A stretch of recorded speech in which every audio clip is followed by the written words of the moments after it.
I just want everybody to kind of take away something else that you can learn that assists you and really protects you in your professional role.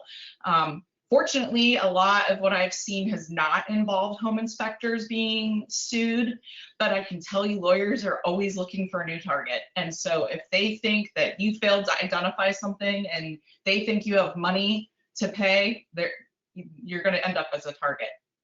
So I'm going to do just a little quick legal kind of differentiation in the state of Arizona, what's a failure, a defect. I'm going to go through what we see the most common, so the biggest things that you can take a look at. And these little eyeballs, what I tried to do when I went back through and made this for ASHI was, if it's something that I see that pops up often in cases that I'm involved in and people are talking about involving the home inspector, I kind of put the little eyeballs on it. And I think that they end up giving you all access to this PowerPoint later. If not, I'd be happy to share my information and send you over the PowerPoint. So if there aren't any questions, I'm just kind of staring at little initials on screens over on my other screen. I'll get going. So let's see. Construction defects, in my world, it's like, you know, it's the trigger word. Everybody loves that. In a nutshell, a construction defect is anything that deviates from the plans, from a local code or a building code, from manufacturer's installation requirements, from industry standard, and it must be rooted in original design and or construction. And by that I mean, as I'm sure you're aware, you can have a homeowner come into the home, make changes after you've already been involved, after the original contractor's already been involved, and then take issue. If they touch it, they own it, essentially. And we take it a step further. I should say that we do largely defense work. So we're defending builders, defending trade professionals, defending people that are being sued. The sad reality is just like there's ambulance chaser attorneys for car accidents, there's ambulance chaser attorneys for construction defect, and they'll literally drive into a neighborhood with a van, put one of those blow up thingies out in the street, offer gift cards and say, is your drywall cracking? Is your stucco cracking? Your whole house is gonna fall down. Sign up for this lawsuit. And so what we try to reinforce with people, whether it be a homeowner or, you know, a party to litigation, is not only does one of these defective conditions or violative conditions have to exist, but also it has to affect the system. Can the system perform as intended? Is the roof providing, you know, a waterproof system to a building envelope? If the outlet's moved over 2 inches, can the outlet still work, or is it creating some other, you know, danger or potential for danger? So, like I said, there's just going to be a lot of photos. I'm going to try to go through the fluff ones and get to the ones I think you'll care about. So there's 2 types of defects. The ones that I'm sure that we're all the most concerned with are the ones that you can see via inspection, and then there so patent defects, and then latent. Latent is going to be something like, you know, missing flashing. Well, you can't tell from looking at the exterior light fixture whether it was flashed or not, because that's going to be at the substrate. So it could be a defect, but we're particularly concerned with patent defects for this presentation. Believe it or not, because of all the construction defect litigation, Arizona statute has codified this, and it essentially says this is what a defect is. Interestingly, is you know, a building code we can say is very objective. Use of defective materials, objective. Violating a manufacturer's recommendation, objective. But the standard of care in a community, that could be subjective, right? I've had a lot of cases where windows leak and we find out through testing that the windows aren't flashed properly. And my client says to me, well, that's the way I've always done it. And you know, I'm a lot younger than a lot of my clients, and so they're basically like, hey, whippersnapper, this is the way we've always done it. And the answer there is, well, then you've been doing it wrong for however many years. So the interesting part is that is the ambiguity for us, is standard of care. And what other people in the industry, what other trade professionals would reasonably be doing in the same or situation. So a lot of words, I won't sit here and read slides to you, but essentially, you know, does it violate a condition that's required, whether that's a code or manufacturer, and then does it violate a standard of care? So in Arizona, for new construction or substantial remodels, we have two statutes that really govern. The first is the right to repair, and so that governs, you know, if I was just to remodel my house and flip it, or sell it, or, you know, make any kind of alterations or modifications, then when I sell it and that buyer purchases it and finds issues, they have to give me a 60-day notice. You're supposed to not be able to sue or bring a lawsuit yet. You're supposed to, by Arizona statute, allow me to repair it, replace it, or offer monetary compensation.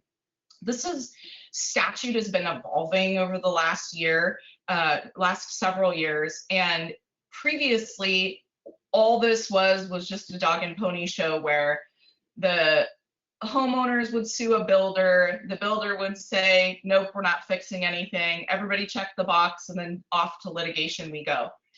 In the last couple of years, the defense bar, or the, you know, attorneys that predominantly defend builders, have got together and lobbied, and they said, hey, wait a minute, if, you know, our client can make the repairs, we want the opportunity. And so that became law, and now the builder may offer to make repairs, a contractor may offer to make repairs, and the seller or the purchaser can't reject that. They have to allow those repairs. If they reject the repairs, then we go to litigation. But it's tried to create more opportunity for, I'd say, more the smaller builders, you know, the D.R. Hortons and the Pulte's of the world. They don't really want to get involved in going back and making tons of, you know, ticky-tacky repairs. And they have a whole department that handles their legal, right? Where if my company, C-Build, is sued, I don't have a lawyer on call, and so I might want the opportunity to offer the homeowner, you know, $1,000, make the repair, etc.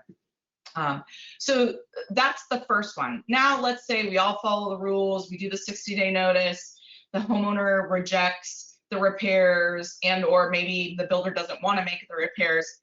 Then comes the larger window, which is from the date that the substantial completion certificate of occupancy, you have 8 years to discover. So if I bought my house in 2015, I'm in year 6 right now, and I have 2 more years in which I can find some sort of defective condition and sue the builder. Now, what does all this mean to you? Why did I include it, even though it's a little boring? Is because from the date that somebody purchases a residence, so, you know, plus or minus your time period of involvement, there's 8 years that these homeowners, and using that collectively, can sue. And once they sue, there's 8 years that some attorney somewhere could potentially list the home inspector as a person that was responsible for not uncovering that defective condition and not advising the purchaser of the defective condition. So, and that's the just, rest of what we, oh, go ahead. That's just new construction. It's new construction, but it's also if you do a large remodel or any sort of like flip, anything like that. So a flipped house, you have to warranty for 8 years. Well, it's not a warranty as much as it is. So statute of limitations applies to the state's time frame that you can bring a claim. So murder, there's no statute of limitations, right? If you find a murderer 100 years later, they can still be tried. But something like robbery has a shorter statute of limitations. Car accidents, you have a 2-year statute of limitation. If you're in a car accident right now, you think you're fine. Over time, you start developing back problems. You have 2 years from the date that you were involved in that car accident. After 2 years, you can't sue anymore. It's statutorily barred. So it's the same thing. You have 8 years from substantial completion. After 8 years, too bad, so sad, you buy that house. So it's less a warranty. It's not saying that the builder has to provide the warranty as much as it is shortening the time frame so that the builder is not responsible civilly indefinitely. Did I explain that well enough? Yes. Okay. All right. So this is basically the underlying of why I think it's important for home inspectors, because although, you know, there's not a statute that I'm aware of, I should say, that specifically gives you a statute of limitation, this is any residential construction. It applies in some commercial as well, but I'll focus on residential. So it's 8 years from, you know, the date that you were, plus or minus, that you were involved. So this is kind of a reiteration of the previous one, but what I want to draw your attention to is the final bullet point that is in italics. And the reason is because there are a lot of plaintiff attorneys, and there has been a time in the past in Arizona when the appearance of a condition creates a defective condition. So I believe it was 2 years ago, this was in the statute, that appearance was a defect. So, you know, you go and look at a stucco job, and does it look crappy? Yes. Did they do anything that violates a code or standard? Can the stucco perform as intended and keep the exterior elements out? Yes. Did they violate a manufacturer? No. So why should it be a defect? But you'll see this as an area of ambiguity. And I think what the takeaway would be, if I was in your shoes, would be, if something looks bad, just to CYA, I think I would write it down. I would make a notation of that. So this kind of gets into the legal specifics, but I wanted to show it as kind of a demonstration of a more gray area. So not all failures are defects. What does that mean? What the emphasis of this picture is the one on the left, to me, is deferred maintenance. These are people, this is a building that was abandoned, somebody who hadn't been doing regular maintenance, versus the right looks like some sort of construction failure. And the point being, just because something has, you know, disintegrated or is experiencing failure, that doesn't necessarily mean it is a defect. That could just be what we call deferred maintenance.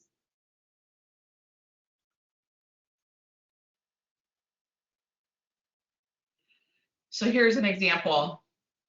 2 conditions that look relatively similar. The one on the left is desert weathering, efflorescence. We see it a lot. We don't consider that a failure. The one on the right is a sulfate attack. We saw it a lot when they started doing new construction in Maricopa, where the salts actually leach up into the cementitious material and cause a structural integrity issue. And we had walls, foundations, flat work, all really disintegrating, and the repair was pretty substantial. It required excavation, obviously, you know, remove and replace of that fence, and application of some pretty strong chemical products to protect the actual finished product, because those soils contain such a higher level of sulfates than, you know, previous or normal construction in the area. So is So that we're gonna something, go through. is that Yes, go ahead. something, is that something the builder should have tested for, the soil? Well, so the quick answer to that is yes. And I have a slide for that later, but every construction project requires a soils report.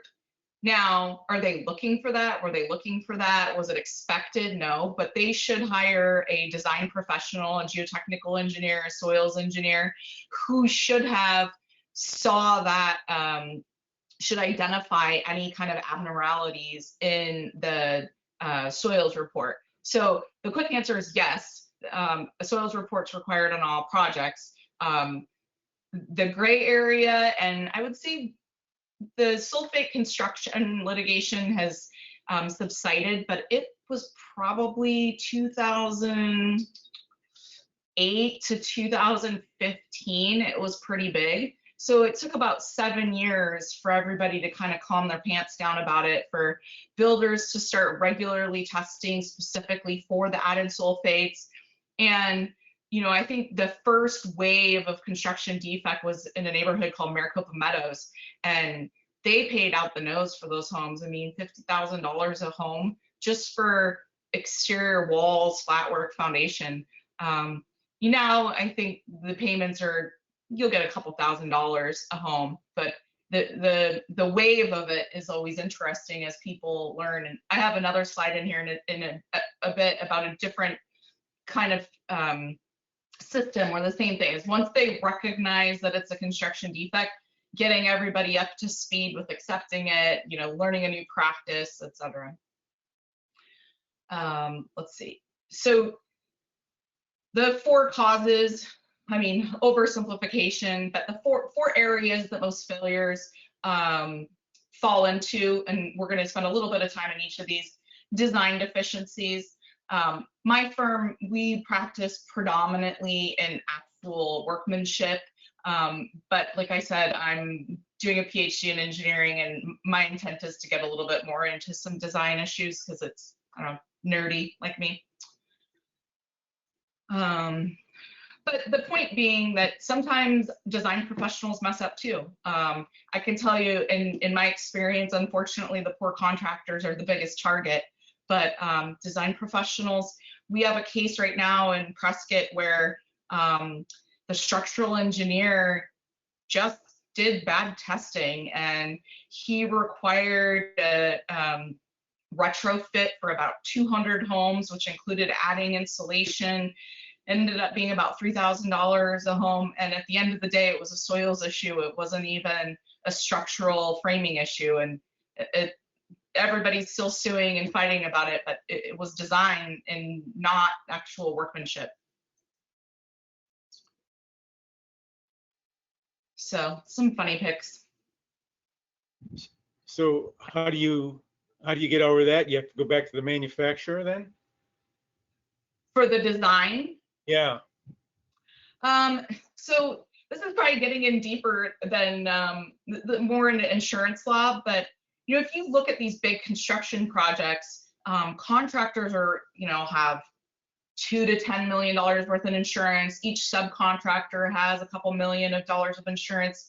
In some of the newer policies, the wrap policies, there might be just a smaller number, but 10 million for a project. Design professionals, insurance policies are typically 1 to 2 million per job. So if you look at what the plaintiff attorneys are going after, they're going after the deepest pockets, right? And going after design professionals, look at the training. I've had, I think, 8 years of upper level math, science, differential equations, statistical analysis, and that's going to be all design professionals. Unfortunately, or fortunately, construction professionals, they have to show experience in the industry and pass a test. So this is a little bit of a subjective point of view, but I think that the lawyers are going to go after the people with the bigger pockets. Do you want to go for an easy target that has 10 to $20 million of insurance available? Or do you want to go to a design professional who's got a shit ton of training, and they're probably going to fight you with everything they have for 1 to 2 million? So historically, I can tell you, I've been doing construction defect litigation for 16 years.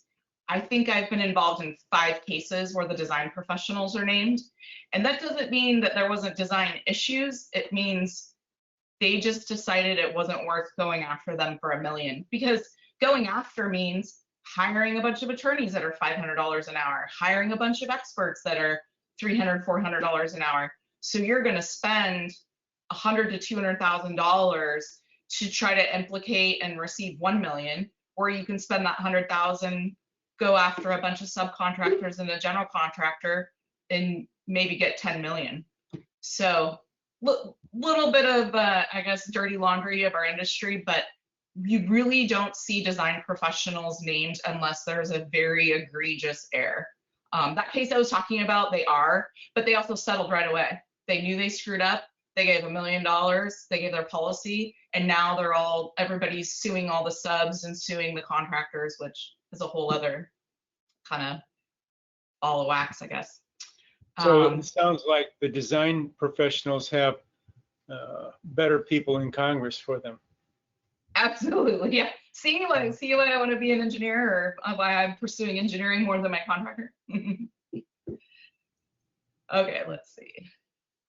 So an example of a design element is it deviation from the approved or plans. That would go back to the contractor. You know, were there a set of plans and they failed to follow that, then that's where the contractor is on the hook for a design issue.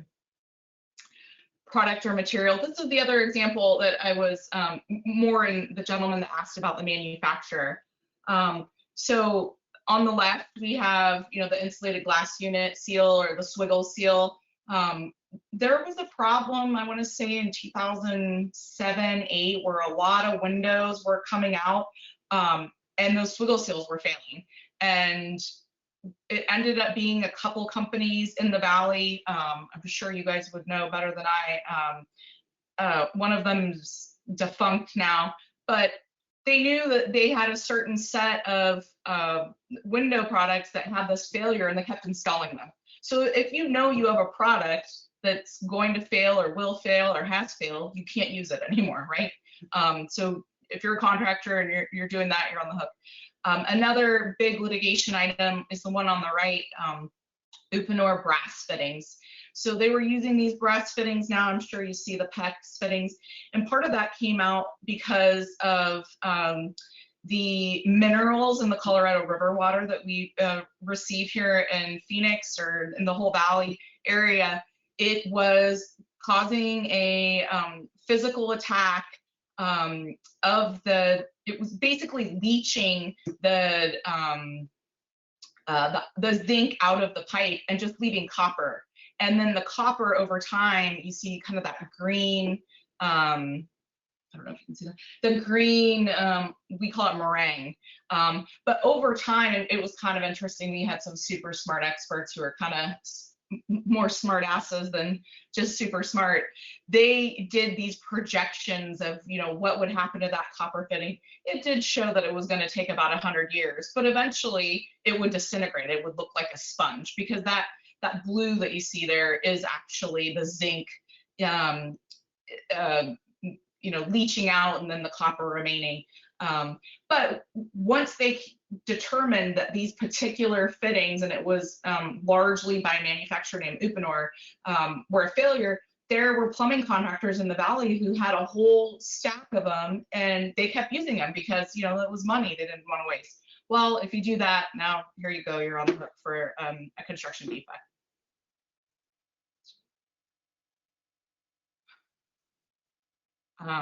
So deferred maintenance is kind of the one we were talking about earlier with respect to, you know, homeowners have a responsibility. I think it's interesting, you know, when I'm inspecting homes or commercial or whatnot, and you can just tell the people, and I've been in, just like you guys, hundreds of people's homes, you can tell the people that take care of their home how much nicer it is, how much longer it lasts. You know, if you vacuum and clean the dirt and debris that we all see in our windowsills out, your windows work better, right? They don't get all the, you know, debris in them, etc. And I think it's interesting that owners, homeowners, all kinds of owners just think that they don't need to do anything, and that their structure will last forever. So the fancy word we call it is deferred maintenance. And the idea of deferred maintenance is that you are substantially decreasing the useful life of a system. Have these people, repaired their shingles. Now you've got no underlayment in a certain area. You have your deteriorated sheathing below that. You've just taken literally years off of a roof and off the life expectancy of a roof. What I like to say is the best day of your home is the day it's built. After that, it's just trending towards deterioration. I mean, it's science. What's in motion stays in motion, and that's true for what's good one day trends toward chaos or trends toward disorder, and in disorder and construction, it's failure. That same roof leak now has created an interior finish water leak. Now we have gypboard staining, paint, mold. Same thing, with the building envelope, not maintaining your building envelope. Now you're exposing the underlying materials. People don't realize that, paint is providing protection to their stucco or to whatever exterior cladding. And once you're, especially in Arizona, exposing those surfaces to UV rays, now you're going to have greater deterioration. I need to make my little lions fly faster.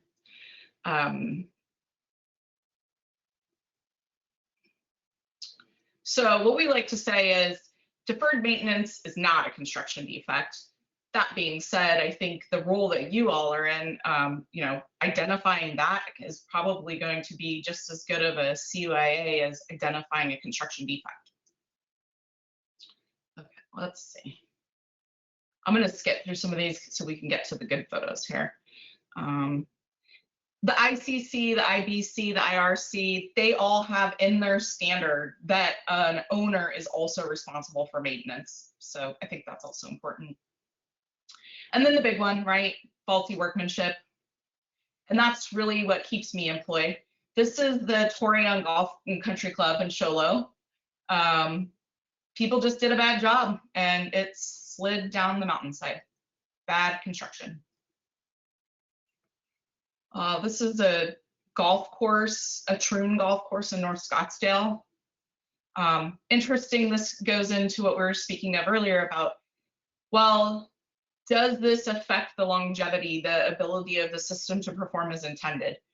Obviously, this is pretty excessive, and to the extent that, water intrusion or some other element can penetrate, then yes. But I think, we know that there's less egregious examples, and then just because it looks bad, is it a defect? It's kind of the gray area. So why do defects occur? I highlighted the red ones when I was redoing this for tonight, because this is what we're seeing the most right now. And I'm sure you are all, very familiar, but there's a labor shortage, there's lack of training and supervision. My business partner is 74 years old and I'm 40. So there is a gap between he and I, right? And that's how all our competitors are as well. All the old dogs are, in their 70s, 80s, getting ready to retire. I also do concrete plant inspections, and I was at one today, and the gentleman that was retiring, I think he's 81, and then it's me, I'm 40. So there's kind of that gap in between these super knowledgeable professionals and me. Yeah, I've been in the industry a while, but I have a lot to learn still. And then behind me, I don't see anybody. I don't have 20-year-olds applying to work for me. In my PhD program, I've got a lot of people that are going into, stuff with the computers. Nobody wants to go into the trades, and that's why we're seeing a lot of construction defects now, and I would presume on into the future. So now we're going to start getting into the fun stuff. The most common areas: site work, soils, foundations, how that impacts the overall structure, roofing, windows, stucco, balcony. All those I just called building envelope. Basically, can the outside get inside? And then showers. So we'll start seeing that there's really a common enemy here. Water, right? So I think if there was one takeaway from today, If you said, Chantell, give me one thing that I just need to focus on, I would say evidence of water intrusion, check window sills, check thresholds, door entries, shine your flashlight on every ceiling you can, look in showers, is water escaping? Anywhere that water is, or there's an evidence that water was and it shouldn't be, that should be the #1 kind of alarm bell. So typically we see water from 3 sources: groundwater, weather, and then the systems that we're installing. I'll go through some of these, get a little technical, so I'll go through these pretty quickly. Groundwater is the obvious. It's underneath, every structure that we have. And to the gentleman that asked about the soils report, that's why it's important that we have a soils report, is, not only to find some sort of contaminant like the sulfates, but also how the building is expected to perform based on the water table and the levels within that. And I could teach a whole class on that. I have a few more slides, but I'll try to kind of go quickly through those ones. So I guess when I say check for water, note water, this also applies to the exterior. Does it appear that sprinklers are up against fences, up against the structure? Is the grading sloped properly away from the structures? Anything where water is sitting on a building material, you're gonna have a problem. I was trying to find some really cool pictures of what has been going on in Germany. I don't think this was the coolest picture, but it was a good side-by-side. So not to get into a political debate, but the weather in the world is changing, and that change is in fact impacting construction. This was, a difference of a couple storms, and you can see how it, totally changed the topography with respect to structures. So weather is also impacting us. And then building, what do we have inside that's creating water? Water heaters that leak, plumbing, fire suppression systems, sprinklers. I'm gonna go through this really quickly, but this is the impact. This is kind of like, this is where it all goes. So you get an ambulance chaser attorney that goes into these neighborhoods and says, Chantell, your home's gonna fall down. I sign up for a lawsuit. All my neighbors sign up for a lawsuit. There's 20 of us. And as a plaintiff attorney, I'm gonna hire a plaintiff expert. I'm gonna come through every single home and tell you that the homes are gonna fall down. And then I'm gonna hire a contractor, or I am a licensed contractor, and I'm gonna give you, the plaintiff attorney, a bid. And I'm gonna tell you, this is what it's gonna cost to repair these homes. And I'm just gonna fast forward to the important one. So this was for a neighborhood of about 20 homes. And they said that that neighborhood, they were 5 to 6 year old homes, had almost $3 million of repairs, and they're all attributed to what? Windows, decks, balconies, roofs. And again, just to drive the point home, if we're looking at that, that all goes back to water intrusion, really. So another important kind of, I guess, differentiation that is, I think, important for our end user, right, for you, the homeowners, is insurance coverage is not always include everything. People say, I have full coverage, I'm insured. Well, typically insurance does not cover the bad or defective work itself. So instead of a bunch of words, I'm going to show you a picture. Water heater. If your water heater fails, if you have a rework policy, which are few and far between, the majority are resultant damage triggered policies, it's going to cover everything associated with that water heater failure. The water heater itself, let's say in one of my rental properties, I had a water heater failure and the plumbing was old enough that I needed new plumbing to fit in the new water heater. It covered that. Drywall, baseboard, whatever your finishes are. Let's say roughly that's about a $5,000 claim. Homeowner gets paid, maybe less their deductible, we're good to go. Well, what really happens is the insurance companies are starting to narrow down, and they're looking at what is the defective workmanship. And if they can determine that the plumber installed that water heater and violated one of those things that we briefly discussed that created a defective construction defect, then they're going to say, hey, homeowner, we are no longer covering the workmanship issues. We'll only cover the resultant damage. So in this case, not a big deal. The homeowner has to buy their own water heater. Maybe the homeowner goes back to the plumber and says, what the heck, Mr. Plumber? And the insurance company only pays for the finishes. So the homeowner is maybe out of pocket $3,000, but they still get repairs. The triggering factor here is resultant damage. The insurance policy pays for the damage caused by the bad work. Let's look at a different example that has a bigger impact. This is actually a case that I was involved in, about 10 years ago, where there were major penetrations to the firewall. Well, just a firewall being penetrated, it violates a code, it's a defective condition, but what's the damage? Not really anything. It sits there, it's improper, it violates a code, it violates construction, it violates engineering principles, but there's no damage for an insurance company to pay for.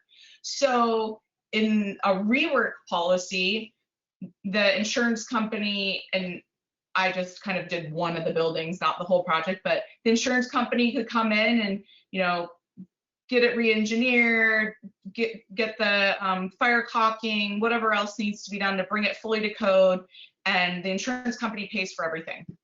In my case, there's no resultant damage. It was a resultant damage triggering policy, 0. So the building owners are stuck with it. They can sue and try to get the money back from the contractor, but at the end of the day, the only resultant damage that would trigger the insurance company to pay is if the whole building burned down. That's the resultant damage. So what do? You wait for the building to burn down, go out of pocket.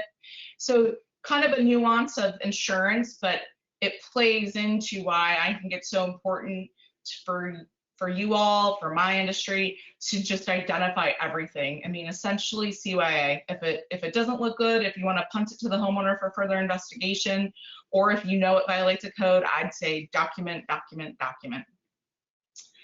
Okay, so we're gonna go backwards a little bit, and basically I'm gonna get into those 4 systems that we talked about: roofs, windows, exterior cladding, and showers, but I'm gonna go backwards a little bit. So where does it begin? This is kind of a fun little video. Hopefully you can hear the sound.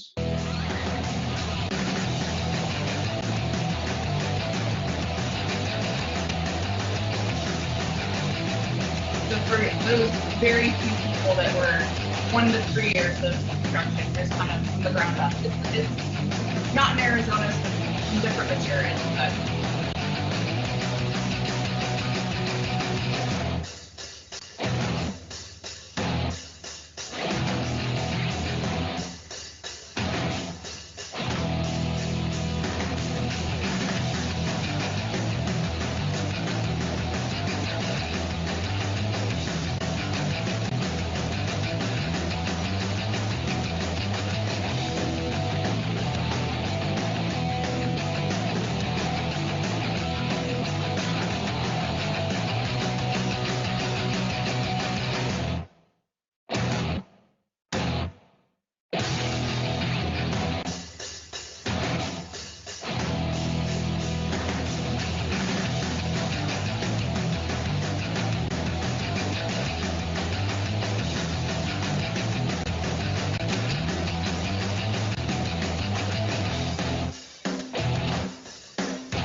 I wanted to get to the roofing part, see how they start from the bottom.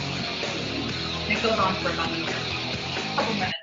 What I liked about that is, it really kind of gives an idea of start to finish. We talk about all these trades, we talk about all these responsible parties, but how they all end up being coordinated. I can tell you that's much less chaotic than you'd see in one of these mass residential homes, but it at least gives you a good idea of, the scheduling, coordinating. You saw the material delivery, the different equipment, etc. And, what that illuminates for me is why stuff goes wrong and how it goes wrong so easily.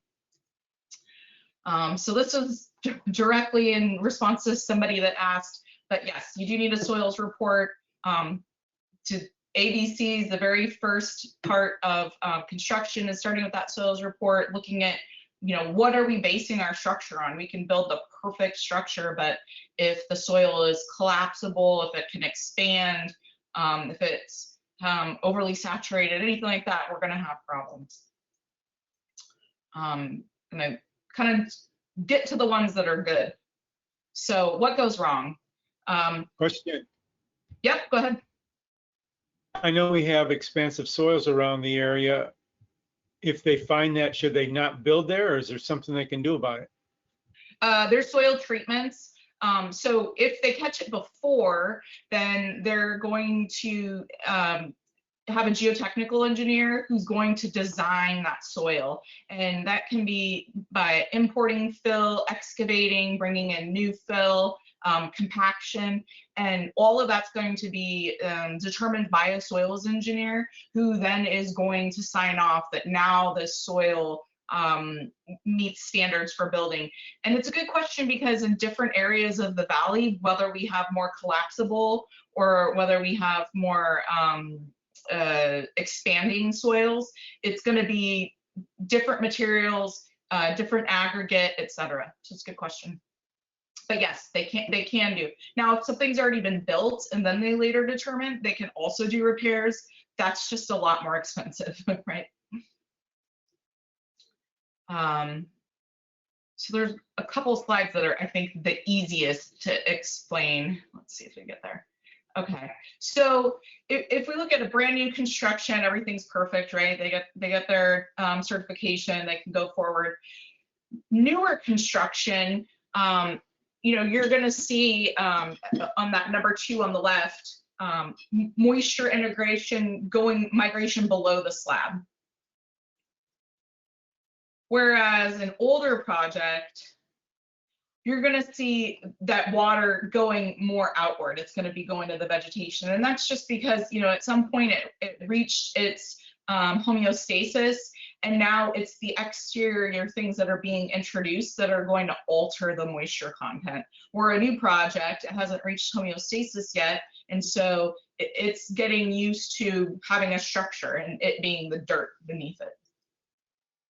So this is one of the things that we hear a lot is the slab curling, or is the slab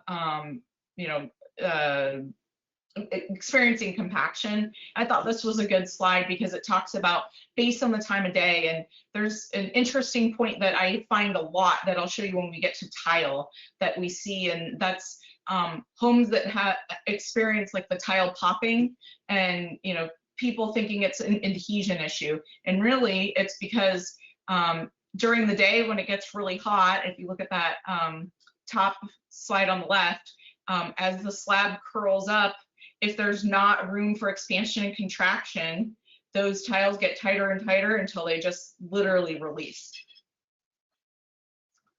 So you can kind of just see a close-up of the difference between properly compacted soil and dry and loose soil, and how that allows for movement differently. Some of these are commercial, so I'll try to kind of fast forward through these. This is a home I was just on recently. It seems like these homes the lots are getting smaller and smaller, and you're closer and closer to seeing your neighbor. And these side yards, really don't allow for proper drainage. Most drainage that I see goes from the rear of the lot to the front. Sometimes you'll see some rear drainage, but mostly in the valley here. Well, if it's supposed to be draining from the backyard to the front, it has to go somewhere, and it has to go down those side yards. And whether the homeowner messing with the side yard and landscaping, not adding it, here those steps are impeding it. There's a slight positive slope away from the residence. You can see on the left. The right, you can see there's something else going on. And at this particular home, there was a sprinkler right up next to the fence on the other side. This is my favorite. Homeowners that I have encountered, they think they're holes that they need to block. So, that's where the drainage should be flowing out toward the front elevation and, escaping like it was designed, and the homeowners like to block it. Or just allowing debris and crap to block it. But, over time, that creates a situation that's adding a lot more moisture to their soil, and we'll get to what happens when you have too much moisture introduced to the interior. You can also see on this one that, there's the AC unit, and I had to squeeze my booty next to it. So there's really not, and that was sitting on a slab. So there's not a lot of room for the drainage to occur, effectively. This is the home that I was out in, let's see, Fountain Hills, but on the other side, like when you're on your way up to the cooler weather. And the homeowners were complaining of tile, and I'm going to keep that theme going because it kind of becomes an interesting story, that their tiles were popping, their tiles were coming up. So I'm going around the home. Of course, they didn't let me get there till like 7 o'clock at night. So it's fun to do a home inspection in the dark, but trying to find any source of possible water intrusion. And so, what does that look like to you? It looks like some sort of maybe fake water feature, although water is not in it. But where that bottom left arrow is pointing is to the wrought iron, and you can see that it's all rusted. Or why is it rusted? It's being introduced to water. Why, where is that coming from? You can kind of see in the right-hand corner, there's a faucet or a condensing drip line, but also the grade there is absolutely flat. There's no way for that water to even get away. So now I'm taking measurements right up against the structure, and you'll see that, I guess it doesn't get close enough, but it was a 4% slope toward the building.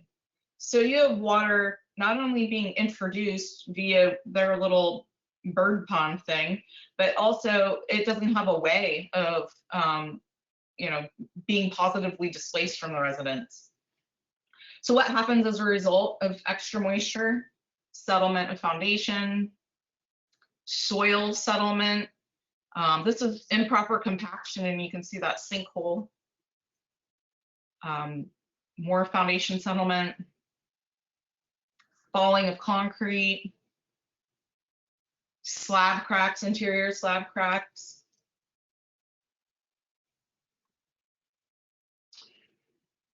And this is just to kind of highlight the difference. So this is where the little eyeballs come in. If it's something that I thought that, might be more of a patent defect that you can observe, I put the eyeballs, and that way if you do get a copy of the PowerPoint, you can kind of thumb through and get those, versus I don't know how often you're pulling up carpet and looking at, curling, heaving, and shrinkage. So no eyeballs on that one.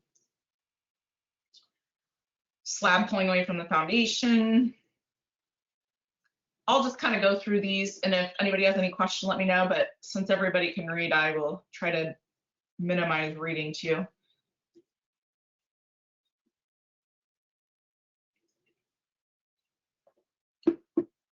Sometimes what we're trying to figure out is not only that something is wrong, because it's pretty evident, but why. And what tells us the why often is what's moving. Is the floor moving or are the walls moving? And we're looking at all the finishes. So that's why we want to see not only the crack in the floor, but the crack in the wall. Is there separation at the ceiling and wall? Is a baseboard popping off, or and remaining attached to the tile, or is it staying attached to the wall and the tiles pulling apart? These are all kind of clues in our investigation. So this is going back to the picture with the weird bird pond thing. These people, it was just an insurance claim, actually. The insurance company contacted me and they said, oh, there's a water leak, there's a, some sort of moisture intrusion, etc. Before my involvement, the insurance company had a leak detection company out there. There was no water. And we like to do path of least resistance, so there's no reason for me to rush out and start doing soil sampling. But as I start looking around, while I thought that it was a moisture intrusion because of the exterior, what I end up finding is, I believe that this room was about 24 by 14. It had huge bay windows all around it. And as we start looking around, there's no flexible grout installed anywhere. It's all hard grout. Well, the Tile Council of America, North America, says if you have an area that's, I believe, over like 14 by 9, and it has direct sun exposure, so it can get that heating that we were looking at the slab earlier, that you should add some expansive flexible grout at minimum at the restraining walls. They even say it's a good idea, although it's not a code requirement, to do it within the field of the tiles. So these people thought they had a water intrusion, they were all up in arms, and in reality, their son-in-law that they hired to put in this brand new tile floor, they kept telling me the tile floor is brand new. Son-in-law didn't include flexible grout, and that's why they got this. And a couple of them popped while it was there. It's, I mean, cool if you're a nerd, I guess, because it makes a really loud popping noise and kind of moves up about 1/4 of an inch.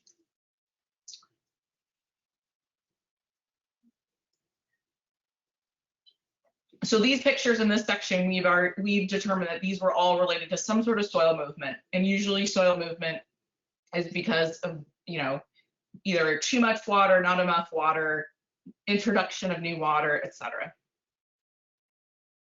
I've never heard of flexible grout. Is it silicone or something? Yeah. Mm-hmm.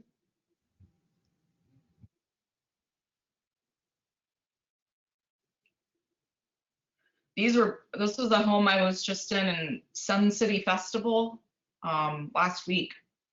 So new area, they've only been building there maybe the last 2 years. I think that the plaintiff attorneys are really trying to see what's going on with the soils out there. Nobody really knows yet, but we're seeing some pretty substantial cracking.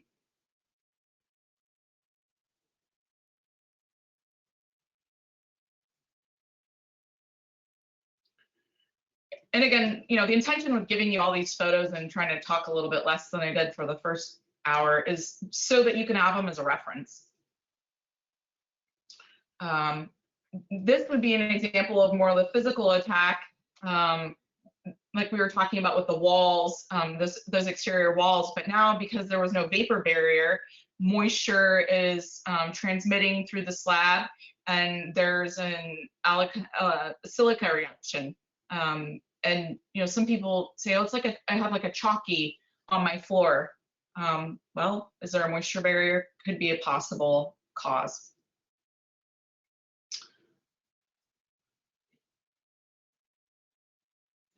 The Arizona Registrar of Contractors minimum workmanship standards, and I sent it to Brick and Tara and the people of ASHI so that they can provide you a link, and I think there's a link on the last page, but they have a really great manual if it's not something that you're already familiar with. It talks about what the minimum tolerances are for some of these things, different.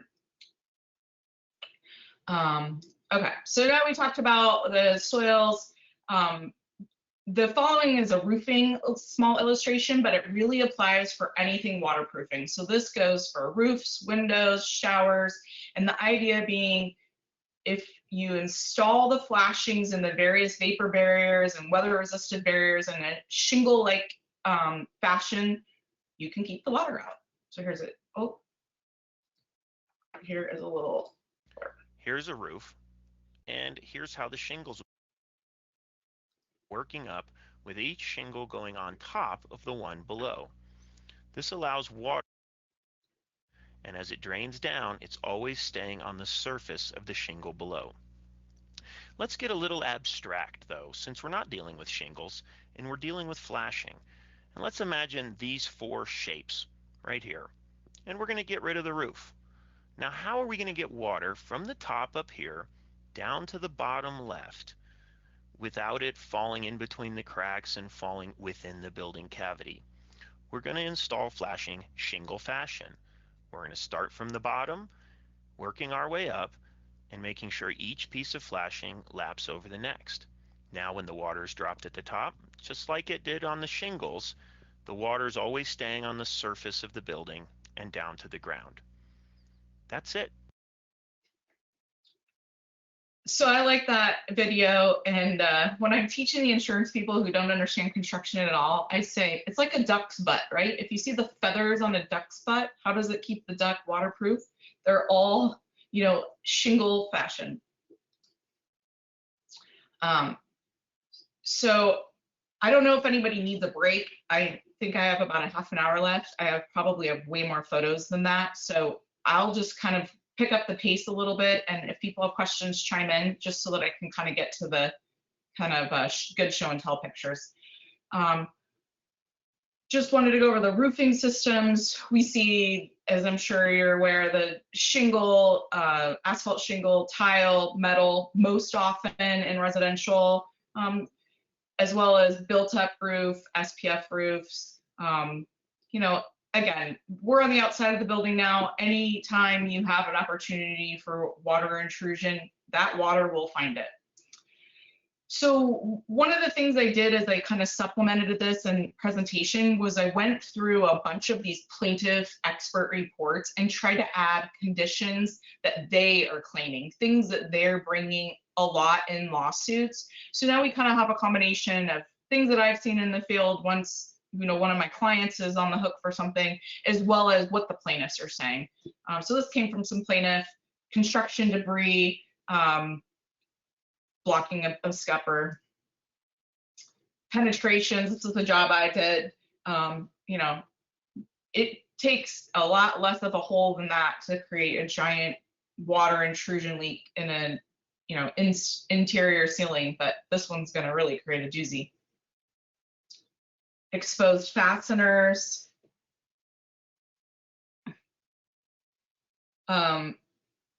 Interestingly, we would argue that cracked tiles are not original construction. I mean, how many contractors are going to go out of their way to make sure that they can install that cracked tile versus just grab a clean one?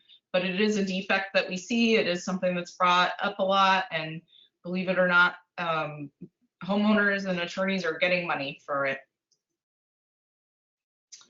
Missing mastic. This is more plaintiff pictures. They love to send somebody up on the roof and grab all the cover tiles and see if they're secured, and if not, charge something like $18 a tile is their claimed damage to have those tiles repaired. It's really interesting the way plaintiff attorneys do roof repairs, because they'll do every single little area. So each tile would be $18 to fix. Each fastener without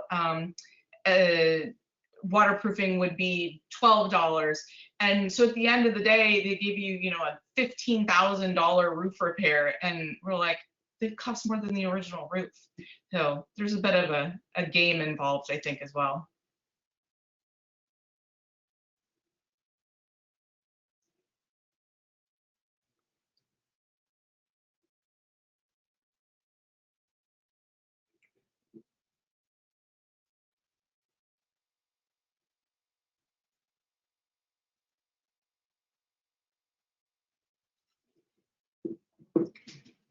Any questions on roofs? I mean, I know, and there's tons more defects. I just tried to do the bigger line item ones. Okay, windows.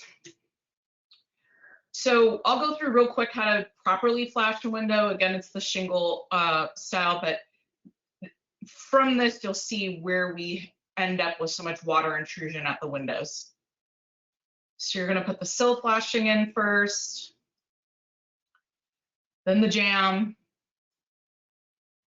Install the window. It should be set in on sealant on the flange. Sealant at the top. Then the head flashing. Usually these days, we're getting this part right. There was a time when you could drive around the valley and see the head flashing first, then the jams, and you'd see tails flying in the wind. But most of the time, they get this first. This is where we really get into trouble. So this is done properly. Is here when they do the building paper, that needs to get slipped underneath, right? We're trying to do that shingle style. So here's where it is underneath. How many times do you see them putting it over the window flashing, just stapling it right over? Well, now water gets in above. If you look, you know, at the where the building paper is in the black, it's just going to keep shooting right down through that window. Now it's up against the plywood, and you know, the whole idea is not to keep water 100% out, but once it gets in, to give it away, give it an avenue to get out, and get out rapidly.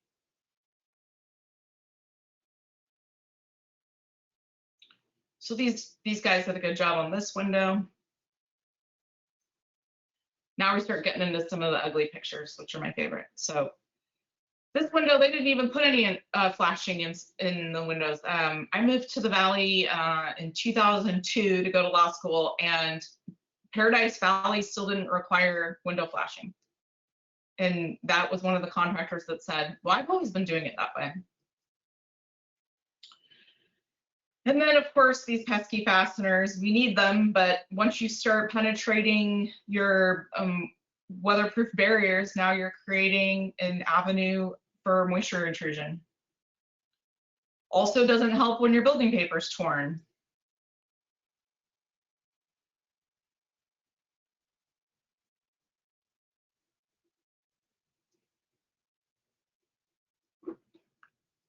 If the sealant had been properly installed there, we wouldn't, that's a yellow arrow. We wouldn't have been able to stick the whole head of our arrow into there. It would have kind of blocked it.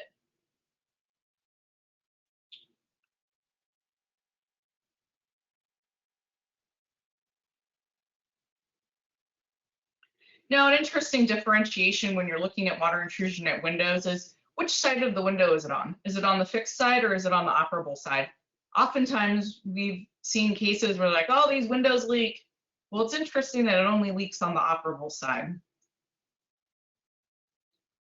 This was actually in a house I used to own in Cave Creek, and it was newer construction, and one day I noticed that my drywall was kind of bubbling up, and all these windows had to come out.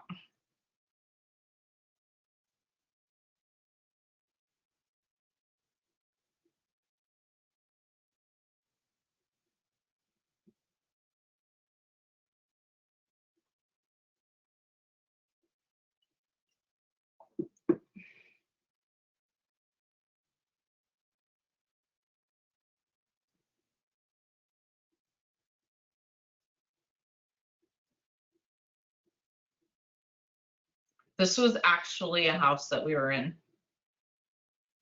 It was a little friend. So I put the next series of windows in to show, you know, what happens once somebody thinks that there's an issue. And this is the testing. And if you've never seen construction, they call it destructive testing, or DT, on windows. I just thought these were kind of interesting because it's kind of a mess. And this is what happens either when somebody's going on a fishing expedition and trying to see if the windows are installed properly, or if we know that they leak and now we have to figure out why. So the first thing they're going to do is cut out the gypboard interior. You're going to mark the different bays. And the reason why they do that in between the studs is once they apply the rain event or the water on the exterior, we want to try to identify where is the leak coming in and what's the source of it. Sometimes we can see it right away coming through a fastener. We call those shiners. And sometimes we're literally having to trace it. I mean, it's a game of CSI. Where is the water coming in? This is a spray rack. These tests are kind of controversial. AMA has some codes with respect to testing windows in the lab before they go into the field. There's also tests that are designated for when you know that a window leaks. The plaintiffs have taken the liberty to say, well, we're going to use this test in the field when we think a window leaks. The irony of the test is the amount of pressure, 30 to 35 PSI, that they put on these windows. Well, it's something like 12 times the worst storm event in Florida is what they're subjecting these windows to testing for.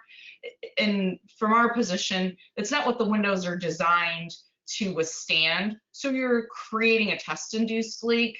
That's a whole other kind of can of worms, but kind of an interesting thing. So they start a timer. There's about 10 of us standing around watching them put water on the window. We're observing in those that exposed stud bay, and we're basically just looking for when it leaks, where it leaks, how it leaks, etc. If we can't find it interior, sometimes we'll also pull off your stucco. Any questions on windows? Okay. Stucco. I only did stucco. I know there's a lot of other cladding. I'm from the Northwest, so we see, you know, a lot of more like hardy board type stuff, but stucco seems to be the biggest one we see down here. It's definitely one of the big dollar amounts the plaintiffs are going after. Not going to get into EIFS. On the East Coast, I think they call it EIFS. It's a exterior insulated finishing system. You do see some of the higher end homes around here. Paradise Valley, Scottsdale has those. It's a very specific system that a lot of insurance companies exclude if you don't have an EIFS certified person installing it. Whole other presentation. So we'll just get in a hard coat, you know, 1 coat and 3 coat. Interesting thing about 1 coat, people think it's just 1 coat, still more than 1 coat. The most common defects we see in stucco: cracks, delaminating, efflorescence, spalling, deflection, soft stucco.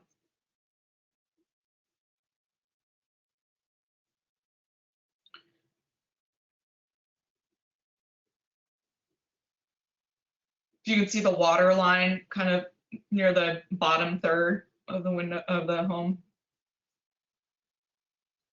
Where does that efflorescence come from? I'm sorry? Where does that efflorescence come from? Once there's been a breach into the system, so you again, you have that building paper on, and the idea is once water gets behind the stucco, it should be able to weep out. It should be able to literally hit that paper, and it's a slip and slide and go all the way to the bottom. So if the water is able to get in and doesn't have a way out, a proper way out, which on this one, you know, it looks like there might not be, the wheat screed's buried. And so that water is, you know, accumulating at the bottom there and backing up. And that's where you're getting here the water, but in the efflorescence photos, let's see, where are those ones? The same thing. That water got in, and I'd say here it's because of the change of direction. There, you know, is a missing, you know, Z molding or something in there that would have allowed that water to continue to escape. And instead it's just trapped in there.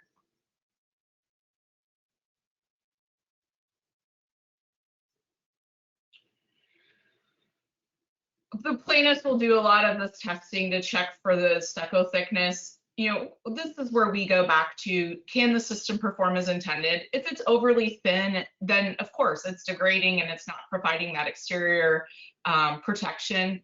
But you'll see you have to do a lot of testing. This is one of those latent defects, right, in order to figure that out. So here's an example. You can see in the top picture, like up along the left side of the wall, that white, this wheat screed's buried. So when water accumulates there, it doesn't have a way to get out. And now you're starting to see that kind of the efflorescence on the wall. Stucco questions? All right, balconies. I have about 60 slides left and there's 20 minutes or so. So I don't mind going over. If you guys want me to speed up or change, I can go. I also have showers. So I can do balconies and showers pretty quickly together, or focus more on one if anybody has any requests either way. Okay, I'll just keep going. Same thing, right? I mean, maybe the components are named different names, but the idea is shingle style, allow for, you know, protect the elements that require protection and create a method that the water can escape from those items that it need to be protected from. That's shingle fashion. I'll kind of go faster here. So liquid membranes at floor to wall intersection, at the joints. These are all properly constructed balconies. Where does it go wrong? Anytime that there's, you know, an opening for water. And these photos are obviously, you know, once we know that there's damage, we're peeling it back and finding that condition. This is my favorite. We forgot to remove the slip sheet.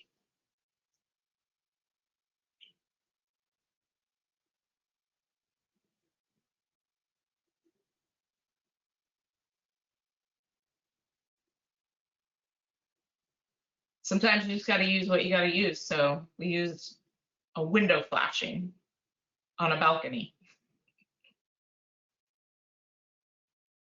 I think I have a lot of balcony pictures. I'll try to scooch along. Here we go. So this is what we start seeing here. You know, there's not a positive slope. There's not a way for that water to get out. And you can kind of see in the bottom left, it's almost making it to the scupper. But over time, water just sitting. This is a case we're working on right now where the soffits below are totally deteriorated. But if you look at the balcony decks, they're fine. The water got in because proper flashing wasn't up the wall at the horizontal to vertical transition.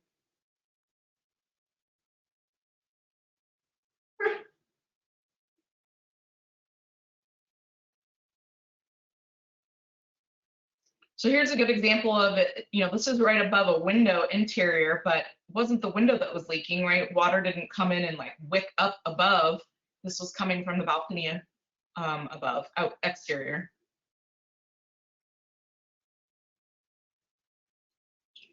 And balconies. All right, we have time for showers. You know, I think with the flip market, there's a lot of shower problems. I was personally looking at buying a house about 5 years ago, and one of my friends who actually is a home inspector, and he was going to be on here tonight, but I think he was riding his bike instead.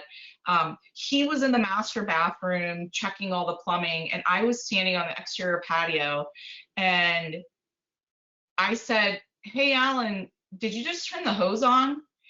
He was testing the plumbing in the master shower, and they had absolutely zero shower pan in. And so when he turned that master shower on, it literally just ran out the exterior wall onto the patio.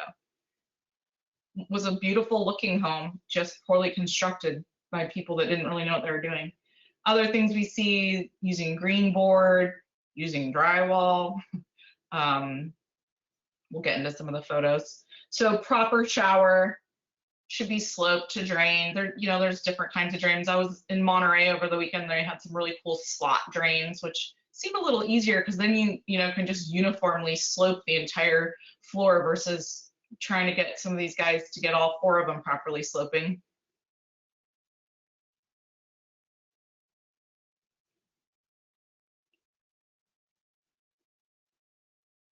Again, you know, if you put a penetration in, you have to cover it with some other waterproofing material.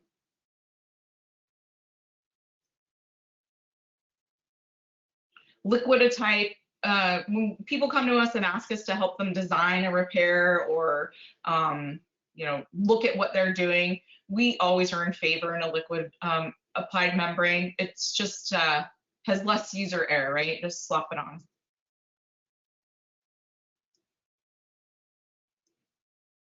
From a homeowner inspection perspective, I can guess that there's a lot of shower enclosure. I mean, when I go into these homes and, you know, we're inspecting everything, drywall, et cetera, there's always seems to be water escaping out of these shower enclosures.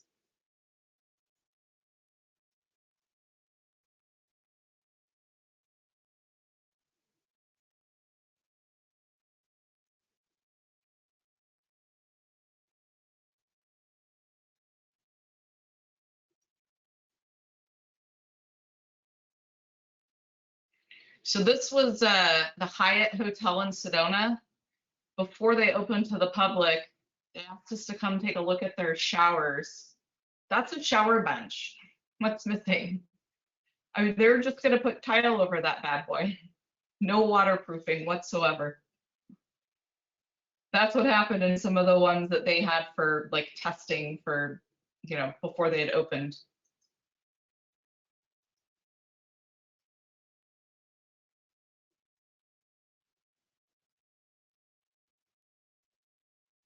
Drywall right in the shower.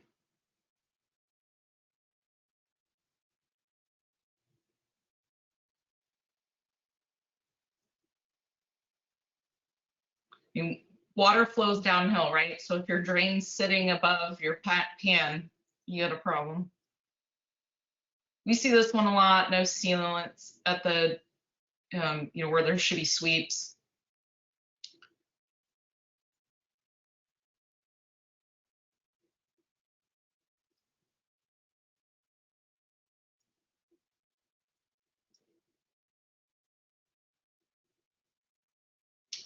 I thought this was just funny. This was the Arizona State Hospital when they were, it's which is a mental hospital, when they were doing some remodeling. They called because some of their patients kept saying they could hear water going through the walls all night long, and it was a mental hospital. So they kept ignoring the patients, and finally a nurse heard it and said, "Yeah, can you come out?"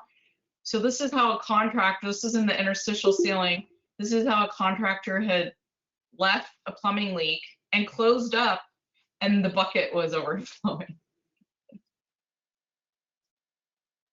All right, that's what I have. So, you know, at the end of the day, I think the biggest lesson is water is the enemy, and document, document, document. I am happy to answer any other questions. This is the resource that, if you're not familiar with, that it essentially goes through pretty much everything that I just did with some additional, like they get into swimming pools and cracking and flat work, and talks about what the registrar of contractors allows for a minimum standard. And I think it's a good guide. It talks about, you know, actual dimensions, what the repair should be, et cetera. And then I'm always a resource. If you ever have any questions, I love what I do. So I am happy, shoot me an email or send me a text, and I'm always happy to look at pictures. And I love other really bad pictures. So if you ever see any that you think are great that I could add to my slideshow, I'd love that too. So that's all I got. And I think I almost, oh yeah, 4 minutes early. So thank you, everyone. If anybody has any questions, happy to hang out. Thank you.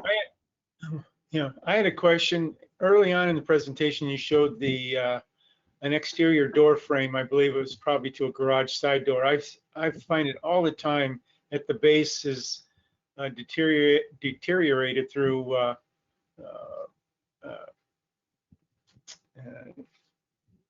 dry rot. Where does that moisture come from? Is that coming from the interior or from rain from the outside, do you think? You know, I usually it's because either the driveway itself or the start of the slab for the garage is sloped interior, so a reverse slope. I was actually just at a condo complex, like an infill project that had that at every single one of them. So I didn't follow you there. Where's the moisture? Inside the building? I mean, inside the walls itself? Are you talking about the overhead garage door or the man door? No. The side door out of the garage. Okay, the main door. Oh, for there, usually it's the head flashing at the door is missing, and so it's coming in from there. From an interior wall or just from rain? From rain. I mean, sometimes you'll see, depending on what the landscaping looks right there, it could be coming in if there's, the threshold's improper, but I'd say 90% of the time I'm seeing it, the flashing on the head is missing. All right. Thank you. Absolutely. Any feedback, anything that you liked or that I could minimize for future presentations? Open to that too. I didn't see your contact information. Where was that? Oh, you know what? I'll put it in the chat because let's see.